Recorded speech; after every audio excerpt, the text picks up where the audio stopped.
നമസ്കാരം. അമേരിക്കൻ മാർക്കറ്റുകളെല്ലാം വെള്ളിയാഴ്ച ക്ലോസ് ചെയ്തത് നല്ല സ്ട്രോങ് ആയിട്ടാണ്. ഡൗ ജോൺസ് 800 പോയിന്റോളം അപ്പായിട്ടാണ് ക്ലോസ് ചെയ്തത്. ജാക്സൺ ഹോൾ സിമ്പോസിയത്തിൽ അമേരിക്കയിലെ ഇൻട്രസ്റ്റ് റേറ്റ് കട്ട് ചെയ്യാൻ വരുന്ന മാസങ്ങളിലുള്ള സാധ്യതയെ പറ്റി പറഞ്ഞതുകൊണ്ടാണ് അമേരിക്കൻ മാർക്കറ്റ് ഇത്ര ബുള്ളിഷ് ആയിട്ട് നിൽക്കുന്നത്. അമേരിക്കയിൽ ഇൻഫ്ലേഷൻ കൂടുക തന്നെയാണ് ചെയ്യുന്നത്. എങ്കിൽ പോലും അമേരിക്കൻ തൊഴിലില്ലായ്മ കൂടി വരുന്നു. അപ്പോൾ ഇതിന്റെ പേരും പറഞ്ഞാണ് മിക്കവാറും ഇൻട്രസ്റ്റ് റേറ്റ് കട്ട് ചെയ്യാനുള്ള ഒരു സാധ്യത. വരുന്ന മാസങ്ങളിലുള്ള FOMC മീറ്റിംഗിൽ കട്ടിങ് ഉണ്ടായേക്കാം. ഏഷ്യൻ മാർക്കറ്റുകളും അതുപോലെ തന്നെ വെള്ളിയാഴ്ച യൂറോപ്യൻ മാർക്കറ്റുകളും എല്ലാം അമേരിക്ക ഇൻട്രസ്റ്റ് റേറ്റ് കട്ട് ചെയ്യും എന്നുള്ളൊരു പ്രതീക്ഷയിൽ പോസിറ്റീവായിട്ടാണ് ഇപ്പോൾ നിഫ്റ്റിയും ട്രേഡ് നടക്കുന്നത് പോസിറ്റീവായിട്ടാണ്.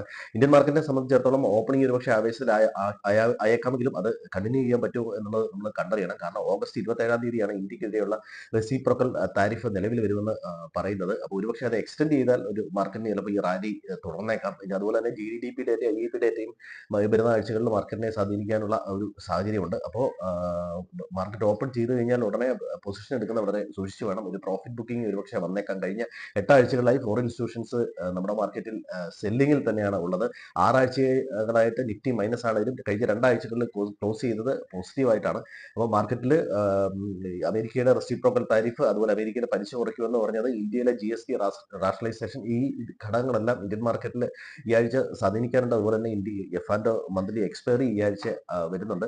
എഫ് ആൻഡ് പൊസിഷനിൽ കാര്യമായ ചേഞ്ചുകൾ ഒന്നും വന്നിട്ടില്ല. ഒരുപക്ഷെ ഇന്ന് മാർക്കറ്റ് നല്ല രീതിയിൽ കയറുവാണെങ്കിൽ ഒരു ഷോർട്ട് കവറിംഗ് ഉണ്ടാവും. 25,000 മുകളിലുള്ള ഒരു ക്ലോസിംഗ് മാർക്കറ്റിനെ സംബന്ധിച്ച് വളരെ ക്രൂഷ്യലാണ്. 25,200, 400 ലെവലുകളൊക്കെ റെസിസ്റ്റൻസ് ഫേസ് ചെയ്യാനുള്ള എല്ലാവിധ സാധ്യതകളും ഉണ്ട്.